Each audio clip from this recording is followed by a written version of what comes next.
जय हिंद साथियों, मैं अंकित कुमार यादव आप सभी का स्वागत करता हूं सृष्टि ज्ञान केंद्र में, जहां हम पढ़ रहे हैं कक्षा 11वीं की पॉलिटिकल साइंस और जिसमें चल रहा है अध्याय 2 जिसका नाम है भारतीय संविधान में अधिकार।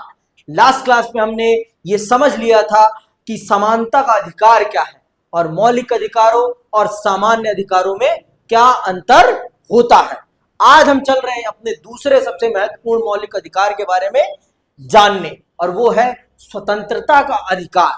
आप सबको मैंने लास्ट क्लास में समझाया कि समानता का अधिकार हमें एक गरिमापूर्ण जीवन प्रदान करता है, तो उसी प्रकार से स्वतंत्रता का अधिकार हमारी उस गरिमा को और हमारे उस सम्मान को एक नया स्तर प्रदान करने का काम करता है। आप कल्पना करिए कि आपके ऊपर किसी और का अधिकार हो तो आपको कैसा लगेगा? आपको बहुत अच्छा नहीं लगेगा। जैसे आज आप अभी 11वीं क्लास के बच्चे हो, क्या आप अपने आप को पूर्ण तौर पर स्वतंत्र मानते हो? बोलो पीयूष, मानते हो अपने आप को पूर्ण तौर पर स्वतंत्र? हो पूर्ण तौर पर स्वतंत्र? नहीं हो पूर्ण तौर पर स्वतंत्र।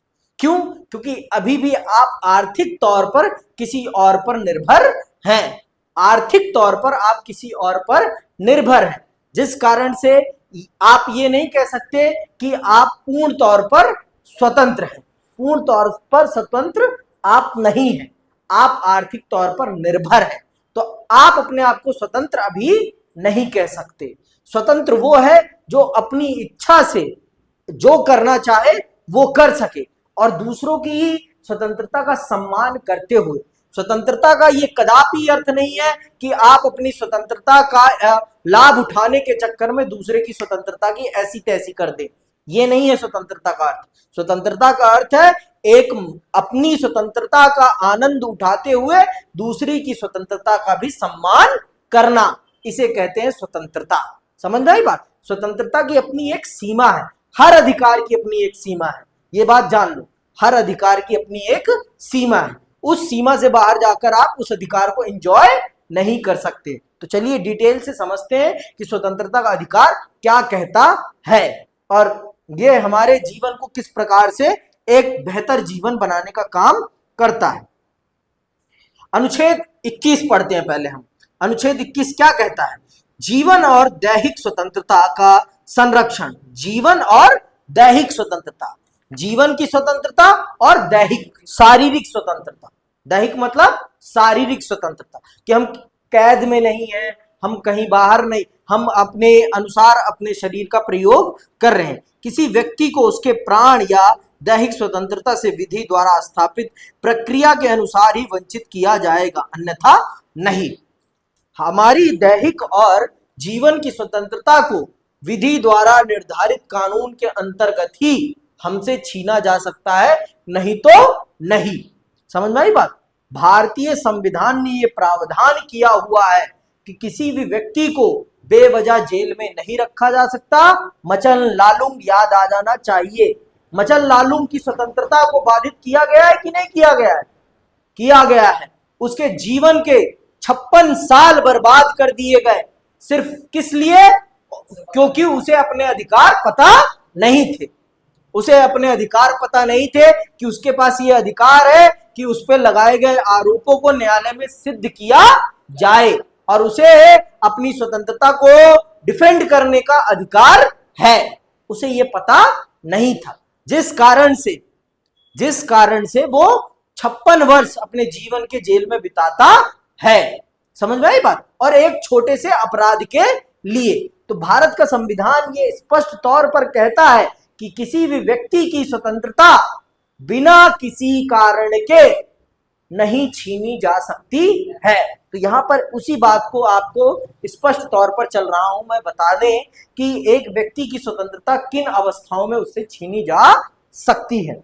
अनुच्छेद 21 के अंतर्गत स्वतंत्रता का अधिकार क्या है? स्वतंत्रता का अधिकार किसी भी लोकतंत्र में समता और स्वतंत्रता सबसे महत्वपूर्ण अधिकार है। ये दोनों एक व्यक्ति के जीवन के दो पहलू हैं। बिना ये दोनों एक सिक्के के दो पहलू हैं, ये दोनों एक दूसरे के पूरक हैं। एक के बिना दूसरा अधूरा है, एक के बिना दूसरा अधूरा है।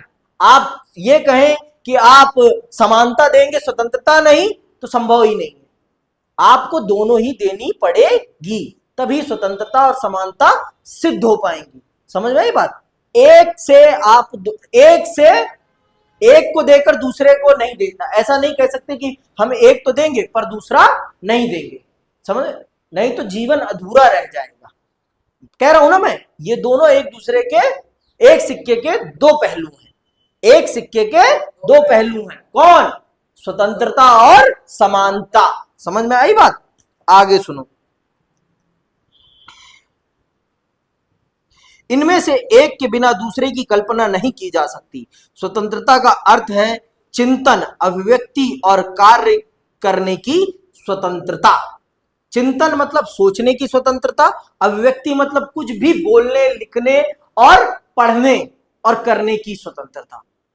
मतलब मेरे मन में किसी के प्रति कुछ है तो मैं बोल सकता हूं और लिख सकता हूं और बना सकता हूं, इस चीज की स्वतंत्रता, इसे कहते हैं अभिव्यक्ति की स्वतंत्रता। और कार्य करने की स्वतंत्रता, अगर मैं कुछ काम करना चाहता हूं तो मैं उस काम को कर सकता हूं, तो मैं उस काम को कर सकता हूं, मुझे उस काम को करने से रोका नहीं जा सकता है। कुछ कामों को करने के लिए आपको लाइसेंस की जरूरत पड़ती है। जब तक आप लाइसेंस नहीं लेंगे आप उन कामों को नहीं कर सकते। जैसे क्या? कौन सा काम? जैसे कि डॉक्टर का, जैसे कि शराब की दुकान, बंदूक की दुकान, बम की दुकान, इनको खोलने के लिए आपके पास लाइसेंस होना बहुत जरूरी है। बिना लाइसेंस के आप इन कामों को नहीं कर सकते। दवाई की दुकान, समझ में आई बात? इन कामों को करने के लिए आपको लाइसेंस चाहिए, नहीं तो आप कोई भी काम करें उसके लिए आपको लाइसेंस की कोई जरूरत नहीं है। समझ में आई बात? और उसके लिए आपको किसी भी प्रकार के लाइसेंस की जरूरत नहीं है। आई बात समझ में? इतनी बात भेजे में गई? पक्का? चलो आगे सुनो।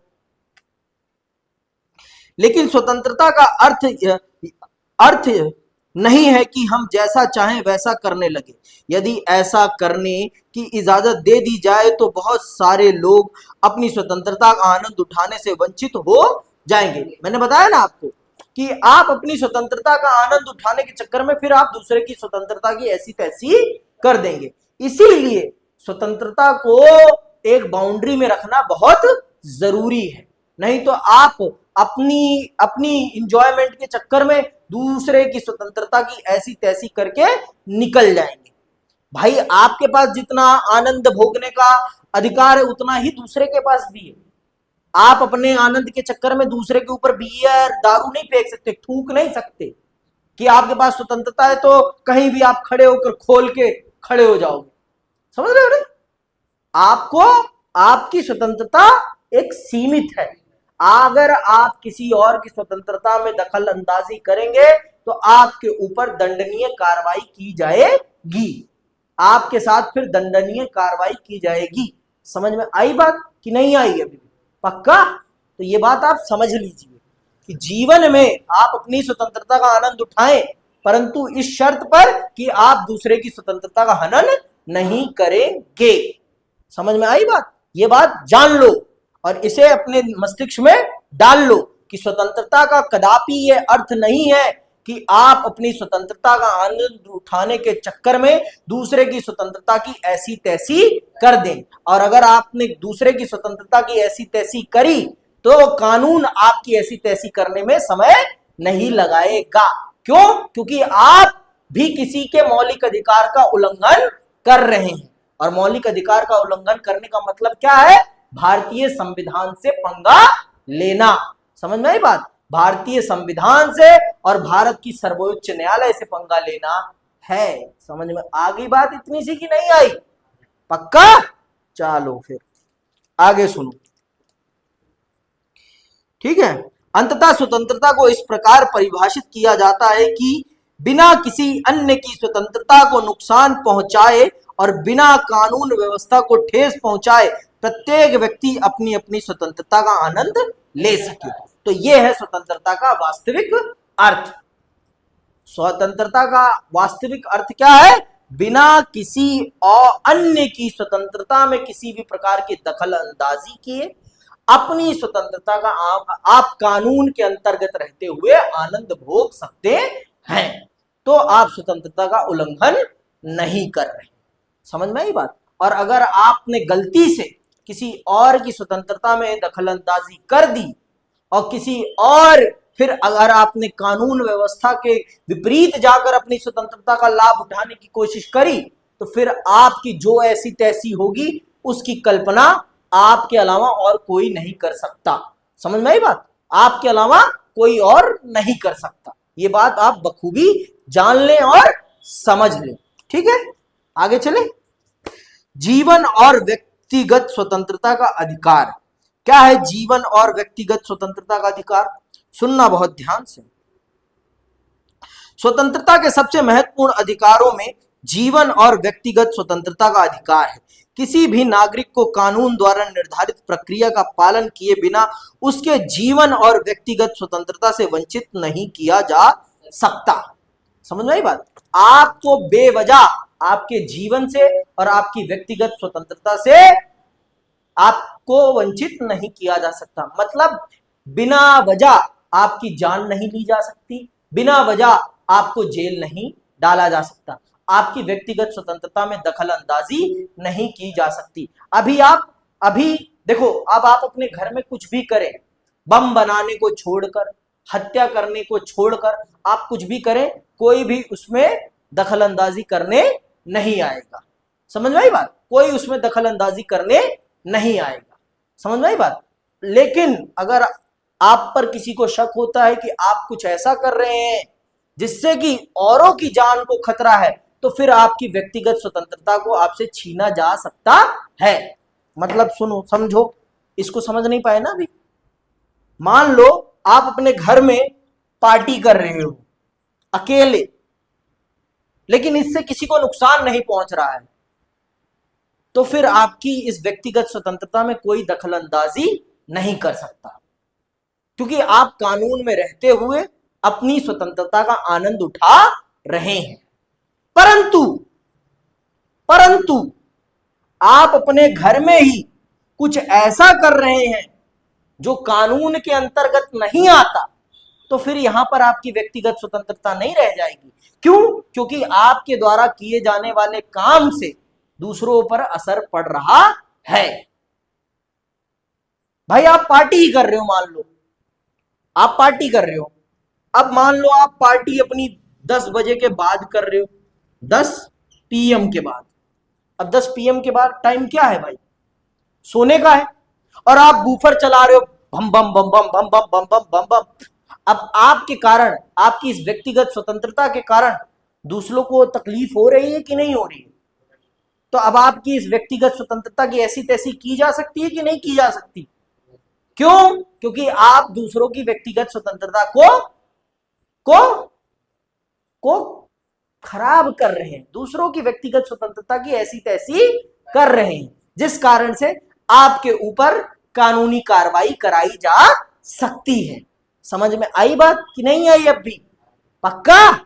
अभी भी नहीं आई तो एक बार और बता दूंगा मैं। पक्का ना? चलो फिर आगे चलते हैं। गिरफ्तार किए जाने पर उस व्यक्ति को अपने पसंदीदा वकील के माध्यम से अपना बचाव करने का अधिकार है। इसके अलावा पुलिस के लिए यह आवश्यक है कि वह अभियुक्त को 24 घंटे के अंदर निकटतम न्यायाधीश के सामने पेश करे। न्यायाधीश ही इस बात का निर्णय करेगा कि गिरफ्तारी उचित है या अनुचित। उचित है या अनुचित, ये निर्धारित करने का अधिकार सिर्फ न्यायालय के पास है। पुलिस का काम है व्यक्ति को गिरफ्तार करना और 24 घंटे के अंतर्गत उसे न्यायाधीश के सामने प्रस्तुत करना। और 24 घंटे फिर न्यायाधीश ये निर्धारित करेगा कि इस व्यक्ति को जो गिरफ्तार किया है आपने, जिस कारण से, इसकी गिरफ्तारी का कारण सही है या गलत है। वो निर्धारित करेगा कि इसे जेल में रखा जाएगा या इसे छोड़ दिया जाएगा। समझ में आई बात? वो कौन निर्धारित करेगा? न्यायाधीश, ना कि पुलिस। समझ में आई बात? तो आप ये जान लीजिए कि अगर आपको कभी भी गिरफ्तार किया जाता है तो आपको 24 घंटे के अंतर्गत न्यायालय के सामने प्रस्तुत करना पुलिस की प्राथमिक जिम्मेदारी है। और अगर पुलिस ऐसा नहीं करती तो पुलिस आपके मौलिक अधिकार का उल्लंघन कर रही है। और कौन से मौलिक अधिकार का? स्वतंत्रता के अधिकार का।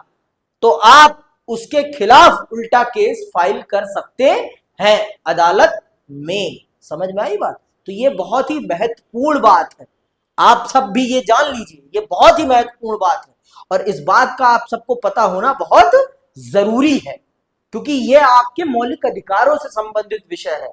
और जीवन की आजादी सबसे महत्वपूर्ण अधिकार है, सबसे महत्वपूर्ण अधिकार है और इसकी रक्षा करना हम सबका प्राथमिक दायित्व है। क्या है? प्राथमिक दायित्व, क्योंकि जीवन नहीं तो कुछ भी नहीं, जीवन है तो सब कुछ है। समझ में आई बात? आगे चलिए आप। ठीक है, इस अधिकार द्वारा किसी व्यक्ति के जीवन को मनमाने ढंग से समाप्त करने के विरुद्ध ही गारंटी नहीं मिलती, बल्कि इसका दायरा और भी व्यापक है। सर्वोच्च न्यायालय के पिछले अनेक निर्णयों द्वारा इस अधिकार का दायरा बढ़ा है। सर्वोच्च न्यायालय के निर्णय के अनुसार इसमें शोषण से मुक्त और मानवीय गरिमापूर्ण जीवन जीने का अधिकार अंतर्निहित है। न्यायालय ने माना है कि जीवन के अधिकार का अर्थ है कि व्यक्ति को आश्रय और आजीविका का भी अधिकार हो, क्योंकि इसके बिना कोई व्यक्ति जिंदा नहीं रह सकता है। तो समझ में आ गई बात? आजीविका का अधिकार भी आपकी स्वतंत्रता के अधिकार के अंतर्गत आता है, क्योंकि जब तक आपके पास पैसा ही नहीं होगा तो कहां से आप स्वतंत्र जीवन जी पाओगे?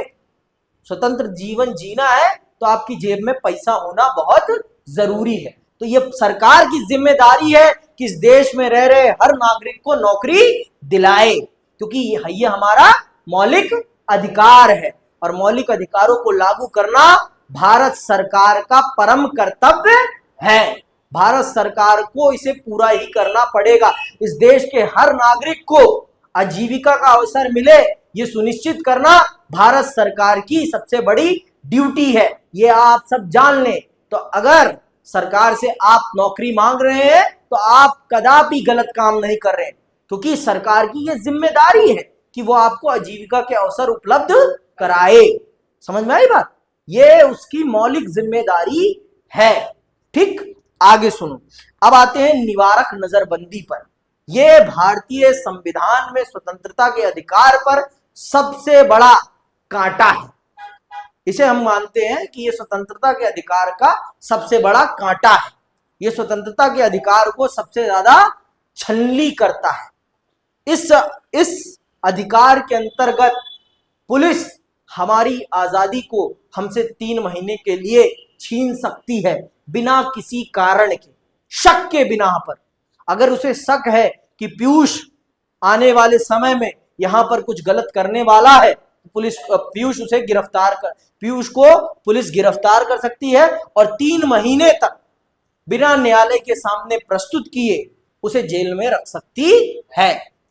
निवारक नजरबंदी वो कानून है जिसमें वर्णित प्रक्रिया का पालन नहीं होता। वर्णित प्रक्रिया क्या है कि गिरफ्तारी के 24 घंटे के अंतर्गत न्यायालय के सामने प्रस्तुत किया जाएगा और न्यायालय ये निर्धारित करेगा कि इस व्यक्ति को जेल में रखा जाएगा या बेल दे दी जाएगी। लेकिन इस मामले में, निवारक नजरबंदी के मामले में ऐसा नहीं होता।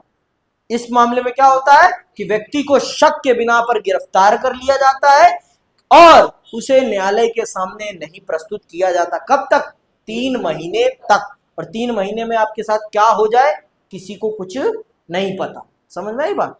तो इसीलिए इस अधिकार को माना जाता है, इस अधिकार को माना जाता है कि यह स्वतंत्रता के अधिकार का सबसे बड़ा कांटा है। ये मानव जीवन को सबसे ज्यादा हानि पहुंचाने वाला अधिकार है जो पुलिस के पास है। समझ में आई बात? तो सुन लेते हैं। सामान्यतः किसी व्यक्ति को जब गिरफ्तार करते हैं जब उसने अपराध किया हो, पर इसके अपवाद भी हैं। कभी कभी किसी व्यक्ति को इस आशंका पर भी गिरफ्तार किया जा सकता है कि वह कोई गैर कानूनी कार्य करने वाला है और फिर उसे वर्णित प्रक्रिया का पालन किए बिना ही कुछ समय के लिए जेल भेजा जा सकता है। इसे ही निवारक नजरबंदी कहते हैं। इसका अर्थ यह हुआ कि यदि सरकार को लगे कि कोई व्यक्ति देश की कानून व्यवस्था या शांति और सुरक्षा के लिए खतरा बन सकता है तो वह उसे बंदी बना सकती है, लेकिन निवारक नजरबंदी अधिकतम 3 महीने के लिए ही हो सकती है। 3 महीने के बाद ऐसे मामले समीक्षा के लिए एक सलाहकार बोर्ड के समक्ष लाए जाते हैं। अब प्रत्यक्ष रूप से निवारक नजरबंदी सरकार के हाथ में असामाजिक तत्वों और राष्ट्र विरोधी तत्वों से निपटने का एक अधिकार है, लेकिन सरकार ने प्रायः इसका दुरुपयोग किया है। अनेक लोग यह मानते हैं कि इस कानून में कुछ ऐसे सुरक्षात्मक उपाय किए जाने चाहिए जिससे सामान्य नागरिकों के विरुद्ध अन्य किसी कारण से इसके दुरुपयोग को रोका जा सके। वास्तव में जीवन और व्यक्तिगत स्वतंत्रता के अधिकार तथा निवारक नजरबंदी के प्रावधानों में परस्पर विरोधाभास है। तो पर इस कानून को राष्ट्र विरोधी लोगों के खिलाफ प्रयोग करने के लिए बनाया गया है, लेकिन प्रयोग सरकार सामान्य लोगों के खिलाफ, अपने राजनीतिक विरोधियों के खिलाफ इसका करती है। उनको शक के बिना पर गिरफ्तार करके 3 महीने के लिए जेल में डाल देती है, और 3 महीने किसी भी चीज के लिए काफी है। यहाँ एक दिन में जिंदगी पलट जाती है, तो 3 महीने की तो बात ही छोड़ो भाई। 3 महीने में तो क्या से क्या हो जाए कुछ पता ही नहीं चलता। समझ में आई बात? 3 महीने में तो पता नहीं क्या से क्या हो जाए, किसी को क्या पता। 3 महीने तो बहुत बड़ी चीज, 90 दिन यार, 90 दिन बहुत बड़ी बात है। समझ में आई बात? अब आते हैं कुछ अन्य बातों पर, अन्य स्वतंत्रताएं। आते हैं अब किस पर? अन्य स्वतंत्रताओं पर। आप देख सकते हैं कि स्वतंत्रता के अधिकार के अंतर्गत कुछ और अधिकार भी हैं, पर इनमें से कोई भी अधिकांश निरंकुश नहीं है।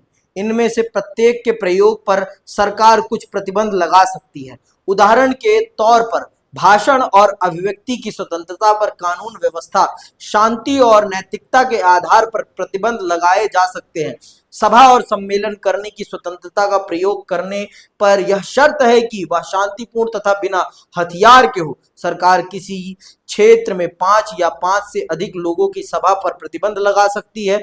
प्रशासन इस शक्ति का आसानी से दुरुपयोग कर सकता है। वह सरकार के किसी कार्य या नीति के विरुद्ध जनता को न्यायोचित विरोध प्रदर्शन करने की अनुमति देने से मना कर सकता है, लेकिन जनता अपने अधिकारों के प्रति सजग और सतर्क हो और प्रशासन के ऐसे कार्यों का विरोध करे तो इसके दुरुपयोग की संभावना कम हो जाती है। जैसे किसान आंदोलन के दौरान आपने देखा कि सरकार अपने विरोध को रोकने के लिए किसानों को आने से ही कहां रोक दिया? NH 44 पर किस प्रकार के बड़े बड़े बैरिकेडिंग्स लगा दिए गए।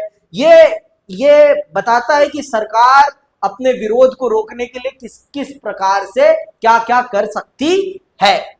समझ में आई बात? हमारे अधिकारों पर देखो, ये बात तो बहुत स्पष्ट है कि हमारे अधिकारों को असीमित नहीं रखा गया है। हमारे अधिकारों पर कुछ सीमाएं हैं, असीमित हमारे अधिकार नहीं है। ये बात समझ लो, हमारे अधिकार एक सीमा के अंतर्गत हैं और हमें उस सीमा में रहते हुए अपने अधिकारों का प्रयोग करना है। हमें कभी भी उस सीमा का उल्लंघन नहीं करना, क्योंकि अगर हम उस सीमा का उल्लंघन करेंगे तो हमारे जीवन का उल्लंघन हो जाएगा, हमारे जीवन को खत्म किया जा सकता है। ये बात जान लो आप। समझ में आई बात? क्योंकि हमारे संविधान निर्माता इस बात को जानते थे कि इंसान जो है ना वो बहुत लालची होता है। अगर हम उसे असीमित दे देंगे ना, अगर हम उसे असीमित दे देंगे तो वो दूसरे के अधिकारों का भी हनन कर लेगा, दूसरों के अधिकारों का भी हनन कर लेगा। इसीलिए उन्होंने बहुत अच्छे तरीके से इस बात को समझा और हमारे अधिकारों पर एक सीमा गढ़ दी कि आप इस सीमा के अंतर्गत रहते हुए ही अपने अधिकारों का प्रयोग करेंगे, इस सीमा के बाहर नहीं जा सकते हैं। समझ में आई बात? इस सीमा के बाहर जाकर आप अपने अधिकारों का प्रयोग नहीं कर सकते हैं। ठीक, बात समझ में आ गई इतनी? आगे सुनो। संविधान सभा में भी कुछ सदस्यों ने अधिकारों को प्रतिबंधित करने पर अपना असंतोष जताया था, लेकिन देखो, पर सीमाएं लगाना बहुत जरूरी है, क्योंकि ये लालची मन कब किसके साथ क्या कर बैठे। आज देख लो आप, अपराध कितने बड़े स्तर पर है, अपराध इतने बड़े स्तर पर है, इतना कानून होने के बावजूद भी लोग अपराध करने से नहीं डर रहे हैं। तो ये क्या है कि लोग, अगर ये असीमित होते तो क्या होता फिर? लोग दूसरों की ऐसी तैसी करने में टाइम नहीं लगाते। समझ में आई बात? जो लोग थोड़ा बहुत बाउंड्री में रहते हैं और बाउंड्री तोड़ देते।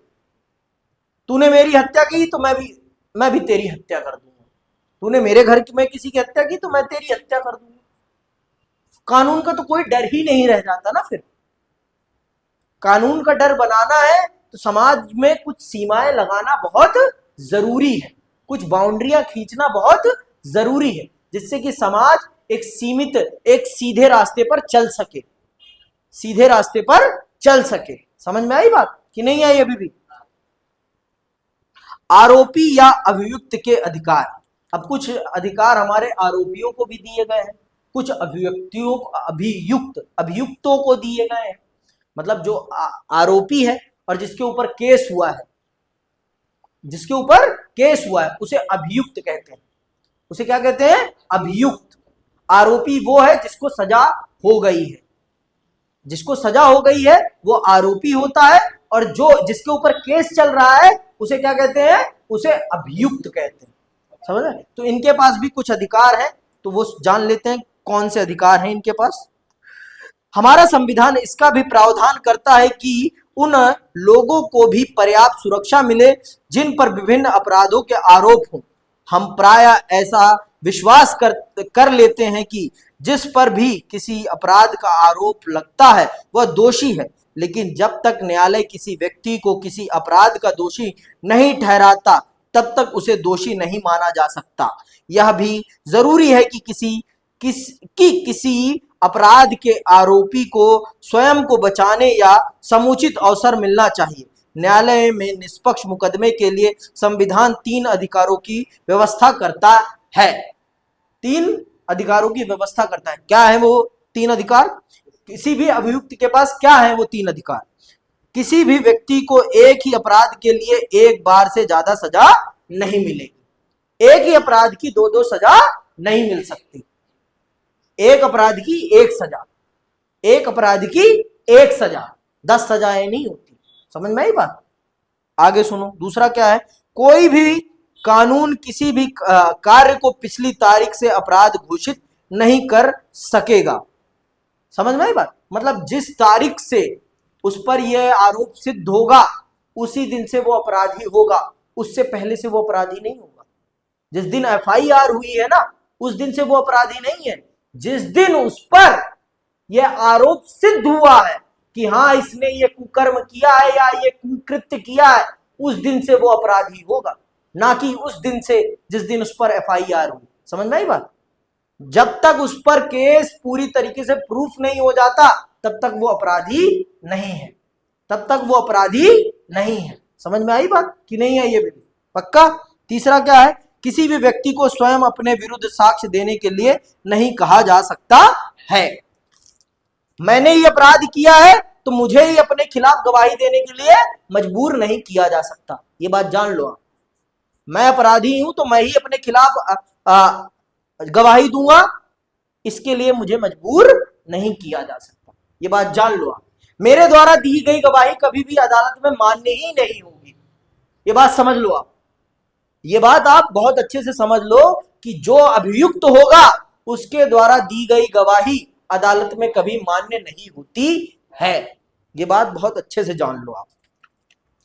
अब आते हैं हमारे, कोई बात नहीं, अब आते हैं हम अपने तीसरे अधिकार पर। तीसरा अधिकार क्या है? शोषण के विरुद्ध अधिकार। बहुत महत्वपूर्ण, हम बच्चों के लिए बहुत महत्वपूर्ण है ये, हम विद्यार्थियों के लिए बहुत महत्वपूर्ण है ये, हम सबके लिए बहुत महत्वपूर्ण है ये, क्योंकि शोषण हम सबका होता है। शोषण बहुत प्रकार के हैं। समझ में आई बात? तो शोषण के विरुद्ध अधिकार ये भारत के संविधान के सबसे महत्वपूर्ण अधिकारों में से एक है, क्योंकि हमारे देश में जाति के आधार पर लोगों के साथ शोषण हुआ है। समझ में आई बात? लोगों को बंधुआ मजदूर बना लिया जाता था और उन्हें उनके काम की सही कीमत नहीं दी जा सकती। समझ में आई बात? बच्चों से बाल मजदूरी कराई जाती थी।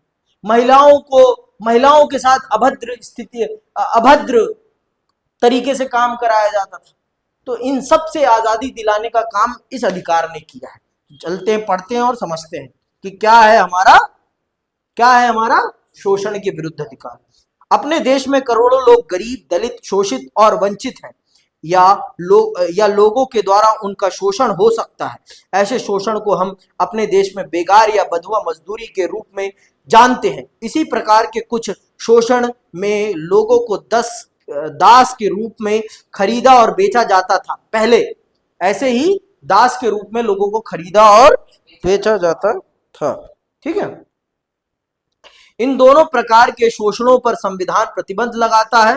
पुराने समय में जमींदारों, सूदखोरों और अन्य धनी लोग बंधुआ मजदूरी करवाते थे। देश में अभी भी खास तौर से भट्टे के काम में बंधुआ मजदूरी करवाई जाती है। अब इसे अपराध घोषित कर दिया गया है और वह कानून द्वारा दंडनीय है।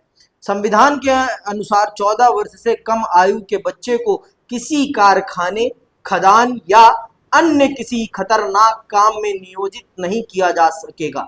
इस प्रकार बाल श्रम को अवैध बनाकर और शिक्षा को बच्चों का मौलिक अधिकार बनाकर शोषण के विरुद्ध संवैधानिक अधिकार को और अर्थपूर्ण बनाया गया है। क्योंकि बच्चों के साथ ही ज्यादातर ये शोषण होता है। बच्चों को ही जबरदस्ती कैद करके उनसे जबरदस्ती काम कराया जाता है। समझ में? तो इसीलिए इसमें बच्चों को स्पेसिफाई किया गया है कि 14 वर्ष से कम आयु के किसी भी बच्चे से किसी भी प्रकार का काम नहीं कराया जा सकता। फिर भी ये दुर्भाग्य है हमारे देश का कि हमारे ढाबों पर, हमारे छोटे छोटे होटलों पर जो छोटू होता है बर्तन मांजने वाला, वो 14 वर्ष से कम का होता है और नकली तौर पर उसे बताया जाता है कि ये 14 वर्ष से ज्यादा बड़ी उम्र का है। समझ में आई बात? और भी बहुत तरीके के शोषण है। शोषण तो आज के टाइम पे कॉर्पोरेट शोषण भी होने लगा है। शोषण बहुत तरीके के हैं, लेकिन जहां पर मानसिक तौर पर, जहां पर शारीरिक तौर पर शोषण होता है उसे ही शोषण माना जाता है। समझ में? मुख्य तौर पर शारीरिक शोषण को ही शोषण माना जाता है। मानसिक शोषण को मेजर करने का हमारे पास कोई क्राइटेरिया नहीं, इसलिए हम मानसिक शोषण को शोषण नहीं मान पाते। समझ में आई बात? तो इसी के साथ आज की क्लास यहीं समाप्त करते हैं और आप हमसे जुड़े रहें और भारतीय संविधान को इसी प्रकार समझते रहें। जय हिंद, जय भारत।